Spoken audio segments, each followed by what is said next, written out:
Hey everybody, it's Ron from Pickdawgz, and this is Ron's Bank Shot Breakdown. We're going to go over 5 college basketball games for Wednesday, December 3rd, 2025.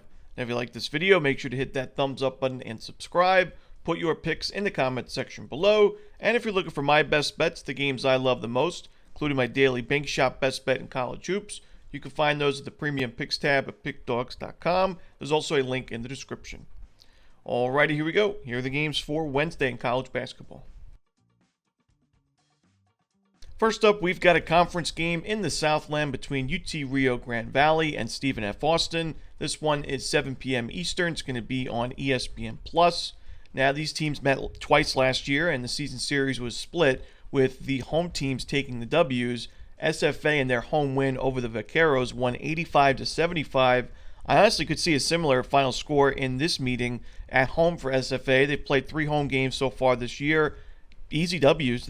Obviously, one was a subdivision win, but a blowout win over Arkansas State, a solid top 200 program in KenPom ratings, and Abilene Christian, a double-digit win over a rival, a team that used to be in the Southland, now in the WAC. But SFA, this is a good defensive team. They force a lot of tough shots. The Vaqueros of UT Rio Grande Valley, they really rely on the three-point jumper. They're the 8th best three-point shooting team in the country right now, and they take a good amount of threes. They score about 38% of their points just from three-point field goals alone. But SFA, a great three-point defense, not just percentage-wise, but they don't give up many three-point attempts. They're really pushing teams off the perimeter. I think that makes the Vaqueros offense really uncomfortable in this game. Then you add to the fact that SFA, maybe not always the best shooting team, but so far a top 100 three-point shooting team that's taking care of the ball. They're a good rebounding team. They got to work on those free throw numbers for sure. They're right now ranked 347th in free throw percentage, but the Vaqueros are not much better. They're ranked 329th, so honestly, I think those kind of cancel out if this is a close game late in terms of the spread. I could see both teams missing some key free throws down the stretch, but I think SFA is just too much defensively. I think they're the much better defensive team in this matchup, playing at home. I'm going to roll with the Lumberjacks in this one and lay the points.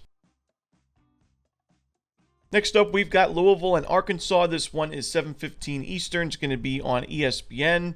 Now, for me, I'm just not interested in fading Louisville until I see any kind of struggle for this team. I mean, the Cardinals have definitely played a weak schedule, but even in their step-up games, they have had some dominant wins. They had a 10-point victory in a semi-road game over Cincinnati. They beat Kentucky 96-88, covering the spread. And honestly, it's kind of a misleading score as Louisville was up by a good margin for the majority of that game. Kentucky ended the final 10 minutes on a 24-15 run. So, Louisville at one point had a 20-point lead with about 10 minutes to go in that game. Louisville right now, shot quality-wise, one of the best teams in the country, one of the best rebounding teams in the nation, doing a great job of forcing turnovers while also taking care of the basketball. Pretty good free throw shooting team. They're just doing everything right now, and because they're on the road in this game against another ranked team, the price is right. It's not too shabby, and I think that anything less than, I think getting single digits with Louisville as a favorite in this game is a steal, honestly. I think we see a double-digit win for the Cardinals. I'm going to roll with Louisville and lay the points. Next up, we've got Princeton and Monmouth. This one is 8 p.m. Eastern. Now, these teams play almost every year, and we've seen Princeton really dominate these matchups in the last few seasons. They've won 3 straight games over Monmouth, and while I don't love fading a team that's playing with triple revenge playing at home, I still think that Princeton is on a different level, competitive-wise than Monmouth is, despite the KenPom ratings being very similar. In fact, Monmouth has a higher rating right now, but I think it is because Princeton's played a really tough schedule, the tougher schedule so far. A lot of neutral site games, a lot of true road games. They've only played 3 games at home, and one of those was against a subdivision team. So Princeton is battle-tested. I think that defensively, Princeton is a much better team in this game. They're also a great defensive rebounding team. Monmouth does rely a little bit on the three-point jumper. They're a good three-point shooting team. Princeton, their best aspect of their defense has been the perimeter defense. And then on the flip side, Princeton takes a lot of threes. They're known for taking a lot of threes. Percentage-wise, not as strong as we've seen in recent years, but still, they average the 19th most three-point attempts per game in the country. And for Monmouth, that's the weakest part of their defense. The three-point defense ranked 250th percentage-wise, giving up a 35% rate to their opponents. So for me, I think it's a good matchup for Princeton. They've dominated the season series in recent years, and it's a decent price with the Tigers because, like I mentioned, those KenPom ratings I think are a little bit off right now. I think by the end of the year you will see Princeton ahead of Monmouth in those rankings. So I'm going to go with Princeton in this one. They've been playing pretty competitive ball. They found the cover in the last game against St. Joseph's. Great defensive showing there. Give me Princeton in this one. Next up, we've got New Orleans and Memphis. This one is going to be 8 p.m. Eastern. It's going to be on ESPN+. Now, it's been a fun start to the season for New Orleans. They had the big upset win over TCU. I mean, this is a team that was projected to finish near the bottom of the standings in the Southland Conference, which is already not one of the better conferences in Division I. Yet they take down a Big 12 team in TCU on the road, American Conference win over Tulane, a double-digit win in that one. And then they had an overtime game against an SEC school against Mississippi State, where New Orleans actually led in that game, down the stretch in regulation, blew the lead, went to overtime and lost, but still a really good showing on the road in a tough spot at Mississippi State.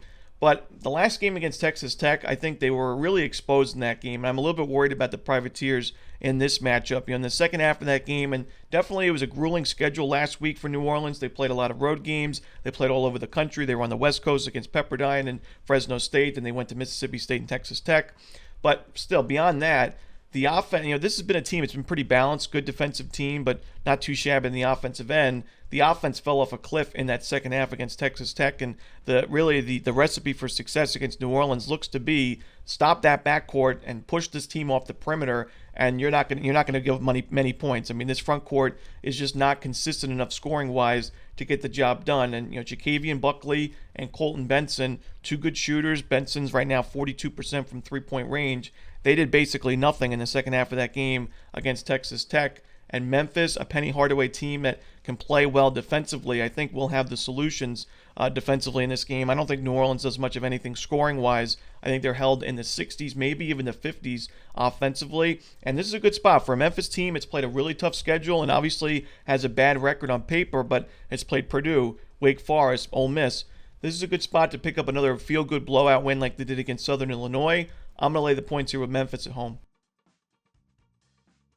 Next up, we've got Eastern Washington taking on Denver. We've got this one at 9 p.m. Eastern, a part of the Big Sky Summit League Challenge. Now, you look at both these teams' records on paper, obviously pretty ugly. Eastern Washington at 1-6, Denver at 2-5. But I think these teams are a lot better than their current records. They played brutally tough schedules. Eastern Washington, the 22nd toughest schedule. Denver, 13th. A lot of true road games against a number of different styles of teams in Division I college basketball. And Denver, they have an outright win over Colorado State. They've got a win on the road against Montana State. They were competitive against Washington to find a cover in that game more towards the beginning of the season. They scored 70-plus points against Arizona. I've been more impressed with Denver to start the year. And I think that Denver's kind of one of those teams like IU Indy and Drake that we've seen Division II coaches make the move to Division I, bring a lot of their team with them from Division II. And while the defense is not great for Denver, it's going to give up a lot of points this year in the Summit League. Their offense is going to be competitive. They're right now at 140th in adjusted offensive efficiency, which is very good for a Summit League team. They're a good shooting team, especially from the perimeter. They take care of the basketball. I think fundamentally they have a big advantage in this game because while Eastern Washington's actually a pretty good shooting team themselves, they turn the ball over about 21% of their possessions. They don't get second chance opportunities. They don't get to the free throw line. They're a below average free throw shooting team. So if we're talking score for 40 minutes, I don't think Eastern Washington can do it. I'm going to roll with Denver in this one. I think they are the better team by a good margin. I'm going to lay the points.